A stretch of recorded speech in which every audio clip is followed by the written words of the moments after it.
retour donc au stade René Binet pour les 25 ans du tournoi sans frontières. Aujourd'hui, notre plateau va être axé sur le foot et la citoyenneté, et l'arbitrage, le corps arbitrage, comment se passe la formation d'un arbitre. J'ai autour de moi donc justement Monsieur Jacques Badet qui est conseiller technique de l'arbitrage au niveau régional. Bonjour Jacques. Bonjour, Merci d'être venu, merci d'avoir accepté notre invitation. Sur votre gauche, j'ai donc un élu, mais aussi un président de club. Il s'agit de Célestin Ngoma, conseiller municipal et président de l'Éveil Sénonais, l'un des plus vieux clubs du coin. C'est ça. Oui. Bonjour Célestin. Bonjour. Et de l'autre côté, j'ai donc un futur confrère. Voilà, il s'agit d'Armand Broutier. Bonjour Armand. Bonjour à vous. Voilà, donc toi Armand, tu es un journaliste en herbe, tu viens de Lille. C'est ça. Voilà, et c'est toi qui es en charge avec une équipe des réseaux sociaux sur le tournoi sans frontières. C'est ça, exactement. Accompagné de mes collègues de mon école, on est chargé de diffuser tous les résultats sur les réseaux sociaux, partager les photos des joueurs. Et aussi, on a l'occasion de commenter les matchs qui sont diffusés en direct sur YouTube. Très bien. Pas facile les commentaires de match. Ah ouais, j'ai pas encore essayé. Ouais, je vais essayer. Il faut C'est ça. suivre tout de suite très vite. En tous les cas, t'hésites pas, tu interviens quand tu veux. Évidemment, ça fait aussi partie de ton boulot. Merci beaucoup, c'est gentil. Voilà, donc on va démarrer tout de suite avec vous, Jacques Badet. J'aimerais beaucoup que vous nous expliquiez un petit peu ce que vous faites sur la formation de nos jeunes arbitres, sur le corps arbitral en région et évidemment sur le tournoi sans frontières. Bien sûr. Alors, en région, on est une équipe régionale technique, 3 CTRA sur le territoire. On a la chance d'avoir parmi nous Clément Turpin, qui est l'arbitre international connu et qui est responsable de l'équipe technique régionale.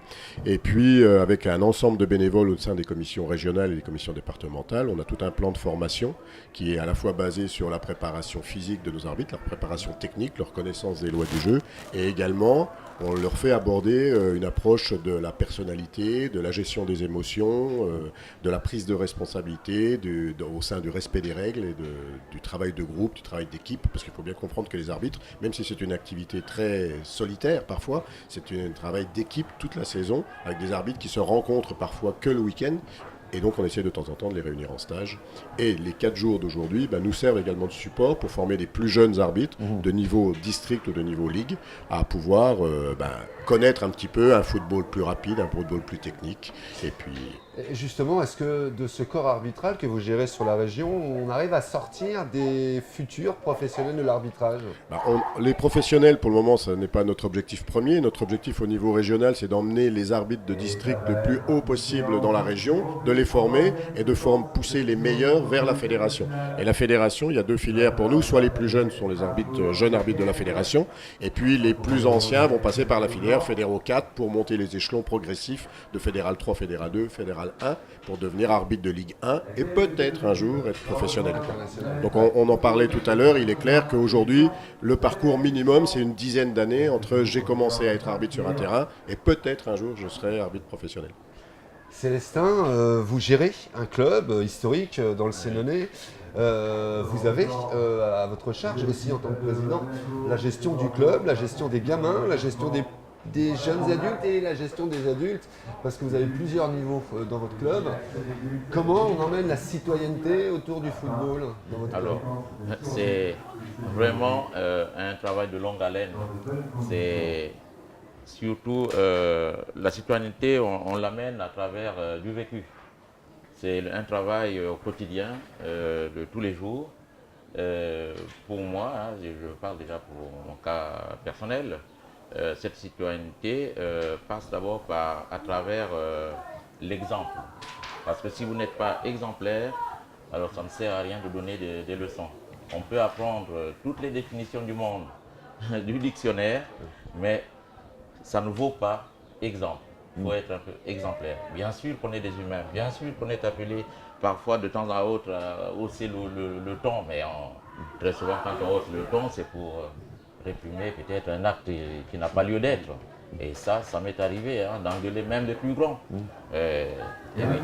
Est-ce qu'à travers le foot, justement, on peut inculquer les valeurs de la citoyenneté, de la République, leur dire voilà, c'est un sport, on dit merci, on dit bravo, on dit voilà, on se serre la main après un match où pendant 90 minutes on s'est tiré la bourre.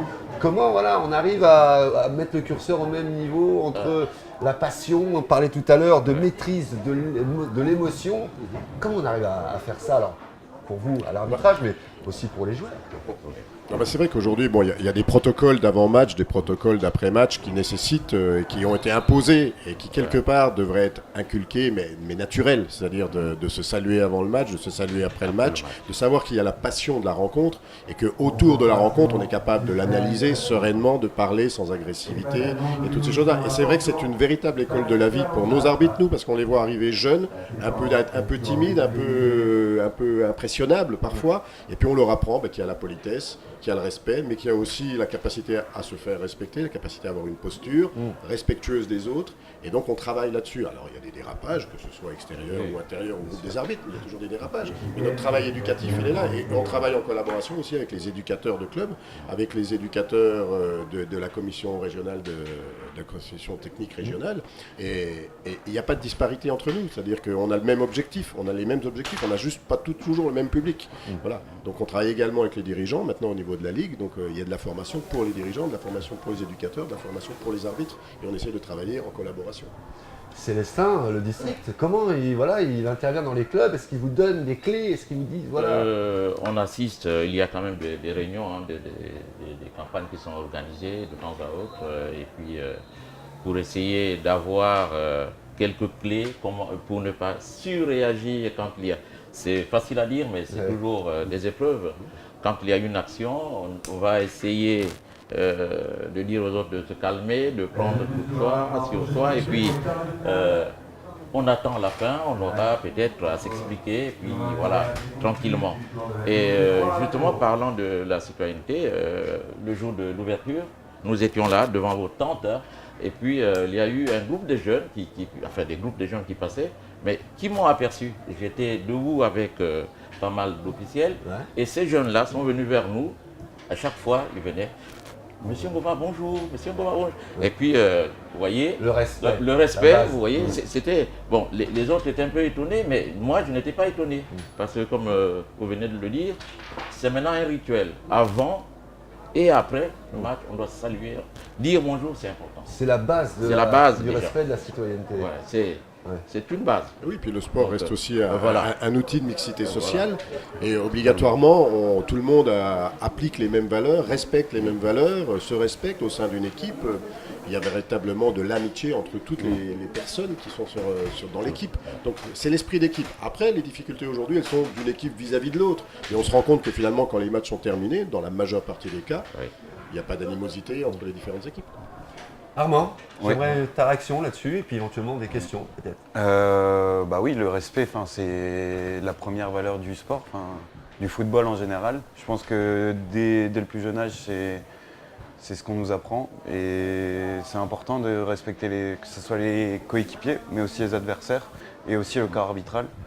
Qui, sans eux, il n'y a pas de football tout simplement. C'est ça le truc, c'est que on peut hurler effectivement après un arbitre parce qu'on n'est pas d'accord, ils ont peut-être pas vu la même chose, ou etc. Mais sans eux, il n'y a rien, donc au final, c'est ça, on peut juste les remercier. Oui, c'est exactement. C'est souvent une question qu'on pose quand on va dans les clubs en tant qu'arbitre et formateur d'arbitre. On va parfois dans les clubs aussi former des joueurs à l'arbitrage, dans des modules arbitrage, ou des futurs éducateurs à l'arbitrage. Et quand on leur pose la question, est-ce que l'arbitre est indispensable, ils vous disent tous oui, c'est indispensable. Et nous, on leur répond toujours avec un peu plus de malice, ben non, sauf s'il y a de l'enjeu. C'est-à-dire que jouer dans son quartier, jouer dans sa rue, jouer avec ses copains, il n'y a pas besoin d'arbitre. On pose le ballon, on pose deux torchons par terre, on fait des buts. Alors que dès qu'on met un enjeu, là c'est terminé. Et il faut remonter à l'historique de l'arbitrage. L'arbitre, il a été invité par les joueurs à une certaine époque en Angleterre parce que les joueurs disaient nous on n'arrive plus à prendre la décision. Venez et dites-nous pour qui est le ballon. Et cette culture-là, il faut la garder. Et nous les arbitres, on essaie de l'inculquer à nos arbitres aussi. En disant voilà, quand les joueurs s'entendent bien, prenons pas la décision. Laissons-la aux joueurs. Par contre, quand les joueurs ne s'entendent pas, c'est nous qui devons la prendre. Donc il y a un moment, il faut trancher. Et la fonction d'arbitre a été inventée pour ça. Jacques, Eubadé, je vais vous poser une question qui va paraître un peu bizarre, mais est-ce que vous avez justement tenté l'expérience où le corps arbitral est sur la touche, un match, sans enjeu, etc., peu importe, et jouer sans arbitre? Est-ce que ça a déjà été tenté, ça? Alors, pour Alors, voir justement... sur des compétitions officielles d'un certain niveau, non, mais sur le plan éducatif, Oui, c'est quelque sur le chose plan qu'on éducatif, préconise dans les clubs, c'est-à-dire l'auto-arbitrage des jeunes par les jeunes, et qui s'arbitre tout seul, avec que ce soit l'éducateur qui a un module arbitrage ou un arbitre confirmé, qui est sur l'extérieur, qui de temps en temps fait des stops, et qui explique aux jeunes, bah, tu vois là, tu as sifflé, ou alors tu n'as pas sifflé, ou vous avez il y a même des fois pas de sifflet. On s'arrête, il y a faute, ok, la balle est à toi. Ça devrait être ça. Comme une phase de jeu, répétition à l'entraînement, on arrête. Voilà. Et On peut aujourd'hui anciens intégrer de l'arbitrage dans les entraînements des joueurs. Donc voilà, et je pense que c'est quelque chose vers lequel il faut tendre, parce que du coup, sur le plan éducatif, ça fait partie du jeu. Ça fait partie du jeu. Est-ce que peut-être on peut reprendre quand même les bases, parce que c'est vrai que le corps arbitral est très décrié à des petits niveaux. On entend des fois des faits divers où on voit des images où des arbitres courent, chassés par ou les équipes, mais c'est vrai, ou par le public, etc. Est-ce qu'on peut rappeler quand même ce que risque quelqu'un qui tape un arbitre, voilà, ou qui même le menace de mort? Alors aujourd'hui, il faut reconnaître que sur le plan pénal, l'arbitre désigné est un agent de service public. Donc à partir du moment où on agresse physiquement un arbitre, on peut encourir des peines pénales à l'extérieur même des peines sportives, quoi. Il y a d'une part les peines sportives qui sont prononcées régulièrement en lien avec des suspensions de match, et puis ça peut aller, quand on agresse un arbitre, beaucoup plus loin, quoi. Et ça, c'est vraiment des choses qu'on essaye d'éviter. Eh oui, mais absolument, c'est à déplorer. Et j'espère que, voilà, parce que c'est vrai qu'on est dans une société qui est pas toujours facile, où là, les jeunes ont moins de repères, il y a des choses comme ça, mais c'est pas une raison effectivement pour s'en prendre à l'arbitre. Voilà, puis je crois qu'il faut resituer dans le contexte du sport. C'est-à-dire qu'il faut expliquer que c'est dans le contexte du sport et qu'il y a effectivement une conduite à avoir, et que on ne peut pas tous se permettre sous prétexte qu'on est dans le sport non plus, quoi. Est-ce qu'on peut dire qu'un arbitre, un arbitre de rugby, par exemple, est beaucoup plus respecté quand même qu'un arbitre... Je connais peu d'arbitres de rugby. Leur discours est un peu le même que le nôtre.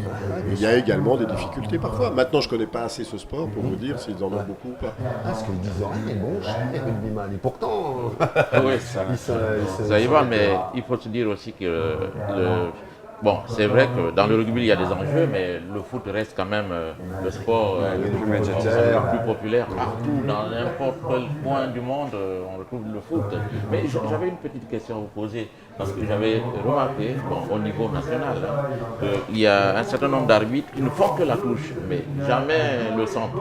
Est-ce parce qu'ils sont peu diplômés? Non, c'est arrivé il y a quelques années. En fait, il a été décidé de mettre une fonction spécifique comme assistant, arbitre assistant, anciennement appelé arbitre de touche. Aujourd'hui, ça s'appelle des arbitres assistants. Donc les arbitres assistants, aujourd'hui, à un moment de leur carrière, décident de devenir des arbitres assistants et ne font plus de centre. D'accord, Voilà. que de la Voilà. touche, Et que des pourquoi pour devenir beaucoup plus performant, voilà, excusez-moi, je trouvais pas le mot, beaucoup plus performant. Et vous voyez qu'à haut niveau, les arbitres assistants, le jugement du hors-jeu, quand on fait des statistiques, il y a très très peu d'erreurs, parce qu'ils sont vraiment performants dans ces pratiques-là. Oui, bien sûr, c'est une spécificité. Un numéro 9 est un numéro 9, un arbitre de touche est un... Voilà, se spécialise dans l'arbitre de touche. Oui, mais parce que, excusez-moi, Miguel, on a un Sénonais, le frère à Zakaria. Oui, exact. Et il officie. Tout à fait, à haut niveau. Que la touche. Et puis, je me suis spécialisé à la touche. Mais je crois que ça correspond à des personnalités aussi différentes. C'est-à-dire que arbitre assistant et arbitre central ont un profil psychologique un petit peu différent. Et je pense qu'être à la touche, c'est pas si simple qu'on le croit. Ah ouais, non, ah bah oui. Et du coup, au niveau professionnel, le quatrième arbitre, il peut remplacer n'importe quel arbitre ou... Voilà. Alors le quatrième arbitre dans nos compétitions aujourd'hui peut rentrer aussi bien au poste de central qu'au poste d'assistant. Mais c'est à la base un arbitre central. D'accord. Voilà. Mais il est Sauf sur formé certaines pour compétitions européennes où on met un arbitre assistant qui remplacera l'arbitre assistant. D'accord. Revenons, si vous le voulez bien, à notre tournoi sans frontières, le corps arbitral, la citoyenneté, ça passe par vous, le corps arbitral, évidemment, et puis les éducateurs de clubs, bien évidemment. Sur le tournoi sans frontières, on en a un petit peu parlé tout à l'heure, mais on va approfondir un peu le sujet. Vous avez 18, c'est ça? 16 arbitres. 16 arbitres.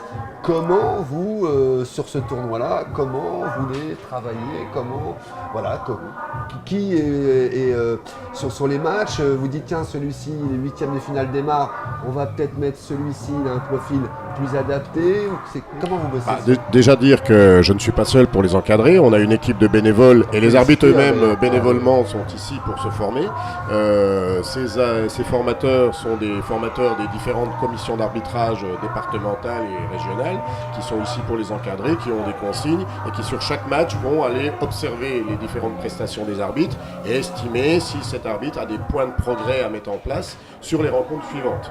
Et en fait, chaque arbitre à la fin de chaque match est débriefé par son observateur qui lui explique tout de suite après le match à l'arbitre central qui lui explique tu as quelques points à corriger, tes points forts les voici, tes points à corriger sont les suivants. Et ce jeune doit lui-même faire une analyse de ces points-là pour au match suivant essayer de les corriger. Et, voilà. Et nous on suit cette évolution tout au long des 4 jours. Et puis en plus il y a un observateur spécifique pour les assistants qui lui tourne sur tous les terrains et qui va voir un petit peu le comportement, la gestuelle, la prise de décision des arbitres assistants.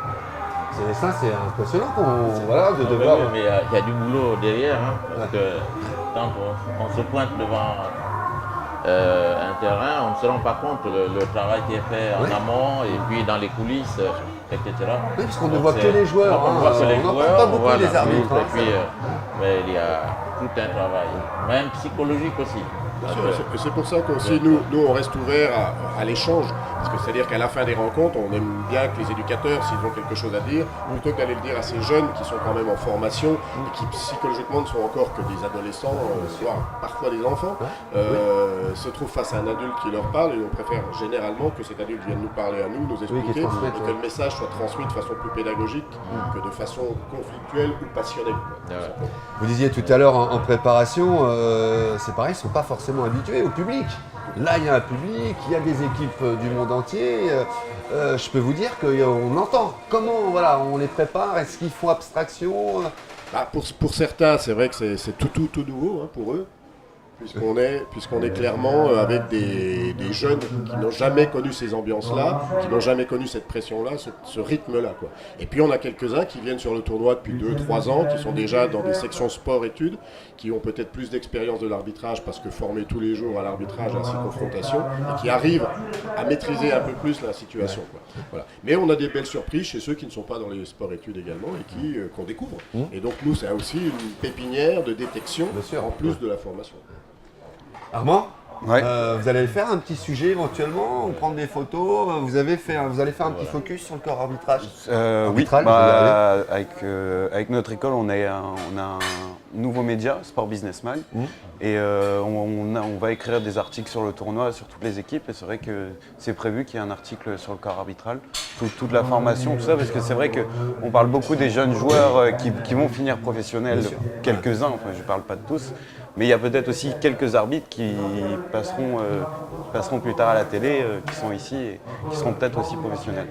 Même s'ils ne sont pas destinés à ça, en tous les cas. Non, je pense qu'aujourd'hui, il faut être très réaliste. Vivre de l'arbitrage, c'est très compliqué avant d'arriver au haut niveau et d'espérer pouvoir en vivre un jour. Je crois que la majeure partie de nos jeunes arbitres, on leur apprend surtout à avoir des bons résultats scolaires, à avoir un bon métier et à garder ça comme une passion plus que comme une fonction. C'est le conseil que je donne aussi à mes élèves parce que je suis enseignant. Oui, j'ai oublié de le préciser, absolument. Oui, tout à fait. Et je leur dis, c'est vrai que vous êtes passionnés par le foot, mais il faut également travailler à l'école. On ne sait jamais. La vie nous réserve tellement de surprises. Et puis, j'ai remarqué que vous avez dans le groupe des jeunes arbitres, il y a quelques demoiselles. Voilà. Ce qui est intéressant. Absolument. Qui officie avec les garçons. C'est vrai que c'est une politique nationale que nous avons repris au niveau régional. Nous, la volonté, c'est quand même la féminisation du football et donc obligatoirement de l'arbitrage. Donc on a actuellement une quarantaine de jeunes arbitres ou moins jeunes arbitres féminins qui sont sur le territoire, sur l'ensemble du territoire. Et bien évidemment, chaque fois qu'on a l'occasion d'en avoir une qui a un niveau adapté au type de stage ou de formation qu'on met en place, elles sont présentes pour officier. Et ça se passe bien, ça va? Oui, en général, les jeunes filles avec les garçons, il y a une approche quand même différente au niveau du respect. Après, sur les compétitions féminines, elles sont quand même également impliquées dans la compétition. Elles ont l'avantage par rapport aux garçons d'être plus dans la mixité et de pouvoir à la fois arbitrer des compétitions féminines et des compétitions masculines. J'avais remarqué, j'avais mes 18 ans, les moins de 18, et quand ils étaient arbitrés par une jeune fille, il y avait moins d'embrouilles. Oui, il y a une tension au moins. Mais c'était vraiment agréable. Hein. Plus de 2 ou 3 fois. Peut-être. C'est une idée à creuser. Effectivement, C'était vraiment très bien. C'est vrai ce que vous dites. Ouais. ça apporte de l'apaisement dans la majeure partie des rencontres. Il n'y a pas cette animalité. Non. En tous les cas, sachez que l'équipe du Grand Sénonais, puisqu'on parle de citoyenneté, après ce tournoi, ira visiter l'Assemblée nationale. L'Assemblée nationale. Merci beaucoup. Ça fait partie aussi de l'apprentissage de la citoyenneté. Voilà, ils iront rencontrer certains élus et visiter un peu le bâtiment qui est à nous. Représente, voilà. Absolument, et avec la députée, je crois Michel Crouzet, je crois qu'il y a Oui, voilà. un accompagnement comme ça. Voilà, la citoyenneté aussi, ça passe par là, ça passe par des jeunes journalistes en herbe qui travaillent, qui mettent en valeur, qui promeuvent ce genre de tournoi. C'est aussi un gros travail du corps arbitral sur ce genre de tournoi. Moi, je tiens à vous féliciter, vous et vos jeunes arbitres, vraiment pour le travail que vous faites, parce que tout se passe bien. Je crois que d'ailleurs c'est tous les ans, mais d'année en année, on sent un mieux entre les joueurs, le travail qui est fait dans les centres de formation ou dans les clubs, en tous les cas par rapport au corps arbitral. Et puis encore, merci beaucoup Célestin. Comment va justement le club sans s'éveil ? En ce moment, on a essayé de... On s'améliore. On s'améliore, mais bien sûr, mais ça fait pas plus de 100 ans qu'il existe. Ouais. Ça va. Parce que le début, avec les seniors, c'était un peu poussif, mais là... Combien de jeunes vous avez en tout, on a 70, enfin, c'est l'effectif total. Oui, l'effectif total. Ouais. Combien de licenciés au total, avec les petits 300, c'est ça? Non, 300, ça c'est lorsque nous allons être dans le groupement. Ok, d'accord. La mutualisation des clubs. Voilà. C'est un débat. On pourrait aussi en parler aussi, de la mutualisation des clubs. Oui. Donc on a ce projet-là. On va créer un groupement des jeunes. Donc on espère que cette chose-là aille jusqu'au bout. Parce que c'est quand même quelque chose pour essayer de mener au mieux les couleurs de notre région. Département et puis région. Juste une petite question, Jacques. On monte un club demain. De petits clubs. Alors moi, je m'étais habitué à 3e division, 2e division. Maintenant, ça a changé. C'est départemental 3, c'est ça? Oui. Etc. 4, 3, 2, à partir de quel moment il faut que le club ait un arbitre? Alors aujourd'hui, je crois, si je ne me trompe pas, que la division 4 n'est pas obligée d'avoir un arbitre. Par contre, à partir de la division 3, il faut un arbitre. Et après, il y a un statut de l'arbitrage qui impose un nombre d'arbitres par club, en fonction de son niveau. Sinon, on peut pas. Alors derrière, on peut pas. Après, il y a des pénalités qui sont liées sur le nombre de mutations, sur d'autres choses.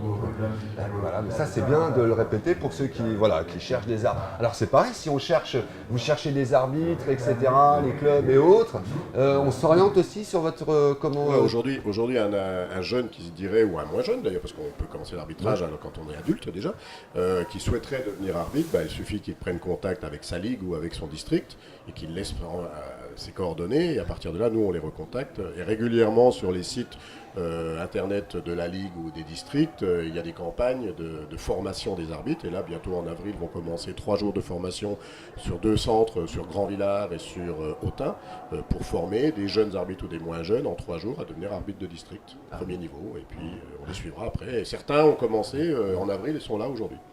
Très bien. Armand, tu voulais dire un mot de conclusion? Merci de l'invitation, et c'est un plaisir parce que pour moi c'est la première fois que je participe à ce tournoi, et c'est un plaisir d'être ici. C'était un plaisir de te recevoir, et encore bravo ce que vous faites sur TSF. Merci beaucoup. Et puis toutes les vidéos sont sur YouTube. Sur la page Facebook, donc TSF Tournoi sans frontières officiel, sur la page Twitter TSF Sens. Et sur notre chaîne YouTube, vous pouvez retrouver tous les matchs du terrain 1 qui sont en direct sur la chaîne. Voilà, on en parle de ce tournoi sans frontières. Merci en tous les cas à vous trois, vraiment. Demain, il y aura 2 plateaux demain. Alors demain, le premier, ça sera le sport et les entreprises, parce que c'est important. Beaucoup de clubs ne vivent que à travers les sponsorings, les aides des entreprises, le sport et le business. On en parlera aussi. Peut-être qu'il n'y aura pas forcément la personne adéquate, mais on en parlera quand même en tous les cas. Et à 16h, nous ferons un spécial fin de tournoi. J'espère que donc Marie Marie-Louise Faure sera présente, elle était souffrante comme Oui, moi. elle était Voilà, au début de tournoi où j'ai Ouais. pas pu être là vendredi soir. Nous aurons pour le dernier plateau Jean-Pierre Cross, Pablo Correa, Baptiste Malherbe, le président de la GIA, Raphaël Raymond, le président évidemment, j'ai hâte de le voir ici. Voilà, on fera un point et un bilan sur ce tournoi. On aura également le meilleur joueur et le meilleur gardien du tournoi, c'est demain à 16h. Mais demain, le 12-13 sur l'Atout Sport, nous ferons donc un sport et les entreprises avec Hervé Penaud, journaliste à l'équipe. Peut-être que tu connais un petit peu.